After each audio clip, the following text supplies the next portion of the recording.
Cemil Bayık, rejima Suriye bi xêra tevkoşîna me li ser lingaye. Piştî Mustafa Qarasu, Cemil Bayık ji heman daxuyanî da û got, eger rejima Suriye îro li ser linga maye, ew bi xêra tevkoşîna me ye. Gotara Cemil Bayık tê çi wateyê? Rêveberên PKK ji destpêka danostandin û peywendiyên di navbera Suriye û Tirkiye da dibêjin ku wan rejima Suriye li ser linga hegirtiye.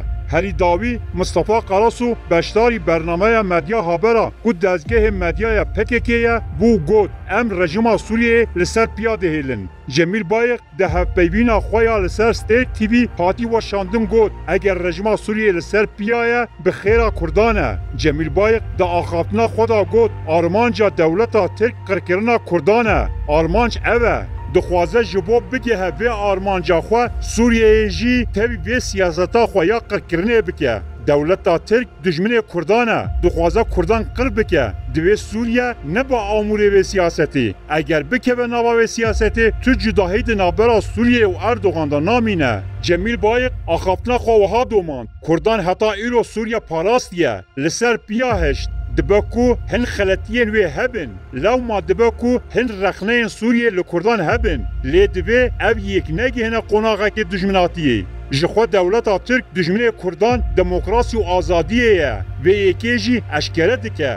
Sûriyeyê ku hin rexneyên wê li Kurdan hebin jî divê rewşa wekî dijminatiya Erdogan derxe qonaxekê wêrankar. Ger ew vê yekê bike, ew ê bi xwe re hilweşîna xwe ango dawiya xwe bîne. Ez we bawerim ku Sûriye wê nebe amûrê vê siyaseta qirêj û bi pêşxistina têkiliyên bi Kurdan re wê pirsgirêkên di nava xwe da çareser bike.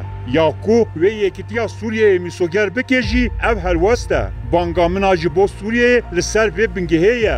Axaftina Cemil Bayık axaftineke we ye ku hejkû dewleta Sûrî ne kolonyalîst e. Peyvên Cemil Bayık ku dibêje dibe ku Kurdan xeletî jî kiribe tête wê wateyê ku ne dewleta Sûriye ye ku bi dehan salan petrola Kurdan derdixe û difiroşe û Ereban tîne ser Kurdistanê bicî dike da ku demografiya axa Kurdan bigore. Bayık dewleta Sûrî ne wekî kolonyalîst dagirker wekî dewleteke dostê Kurdan dest nîşan dike. Gelo Kurdan li Sûriyeyê çi xeletî kirin? Kurd bi salan li ser axa xwe bê nasname geriyane. Zimanê wan hatiye qedexekirin. Axa wan hatiye dagirkirin. Di van 13 salên dawiyê da pêkhateyên PKK'yên wekî YPG û Qesedê li Heleb, Deyrezor û Hesekê li şîna rejima Sûriye şer kir. Kurdan bi hezaran qurbanî dan. Ne tenê gelê Rojava. Bi hezaran Kurdên parçeyên din ên Kurdistanê piştgirî dan Rojava di şer de jiyana xwe ji dest dan. Ma tenê ji bo rejima Esad li ser piyan bimîne ev yek kirin. Rêveberiya Esed çi soz da PKK ku ji bo parastina rejima Sûriye bimirin. Ya ku divê PKK bi rastî jî rave bike ev e.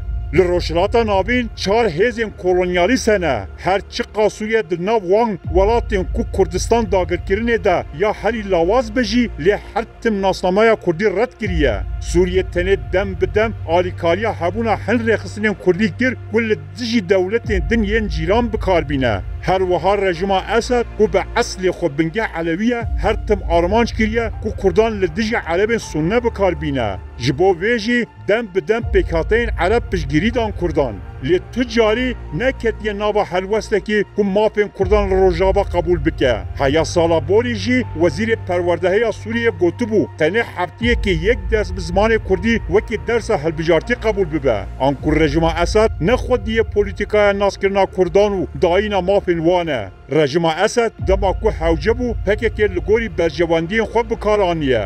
Ew jî ne li dijî dewleta Tirk, li dijî Kurdan bikaraniye. Ji sala 1985 û vir ve di navbera PKK û dewleta Sûrî da peymenekê hatiye çêkirin. Li gorî vê rêkeftinê PKK ji astenkirina pêkhateyên Kurd ên radîkal ên Rojava berpirsiyar e. PKK ji bo ku Kurd nekevin xeta cudaxwaziyê an ku dewletxwaziyê li Rojava wekî bendavekî rol leyîst. Ji sala 1980 ve bi rejima Esed re nava têkiliyan daye û bi hezaran xebatkarên xwe bi balefiran ji Şamê birin Tehran û Urmiyê. به هزاران شروان خو ج شامه به ترن رد کردن قامش لو دیری که با اتومبیلان دشاندن سینور عراقی او جلان لشامه و لاسقیه زند و ملن خو ده حجاند و دگریا پشتی سال 2000 جی جمیل بایق 2 سالان لشامه ده قصر اوجلان دادما رژیم اسد اولکاریا و دگرتو بایق ده سال 2002 ده چو تهران و جور درباز قندیل بو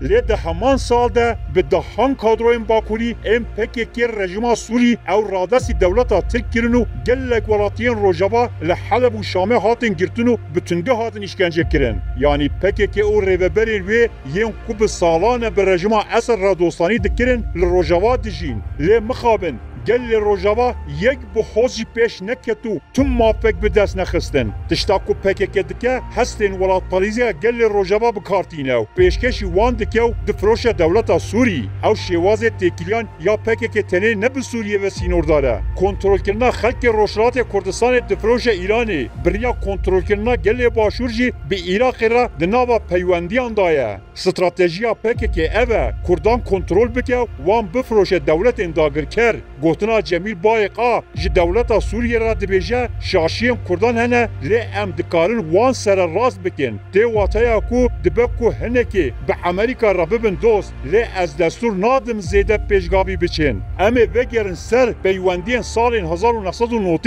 جمیل بایق بیکو شرم بکه لسر تلویزیون و یکی دبیجه جبر کو دخوازه جواک بخاپینه وکی کو دیپلوماسی دکن وکی کاره که پر نورمال نشانی رایا گشتی ده PKK van nikaşan bi berdewamî bi rêya medyaya xwe dubare dike û vê rewşê normalize bike. Lê ev axaftin ne axaftineke lêgerîna çareseriyê ye. Ev ne gotineke dîplomatîk e. Ev axaftin ji bo bandorkirina ramanên antikolonyal ên di nav Kurdan de ye. Yanî ji bo berovajîkirina hişmendiya Kurdan dibêje. Rojava di navbera kolonyalizma Türk û kolonyalizma Sûriyê da givaştî maye. Matirsiya tunebûnê jî heye. Banga rêveberên PKK ya bi esrar dêta wataya eger em ê Rojava radesî Sûriyê bikin herîkêm di berdêla wê da tiştek bi dest bixin. Rojava hinek pêkhateyên dirust jî nikarin bandora PKK derbas bikin. Eger çaranûsa Rojava ji bo kesên wekî Cemîl Bayq û Mustafa Qarasu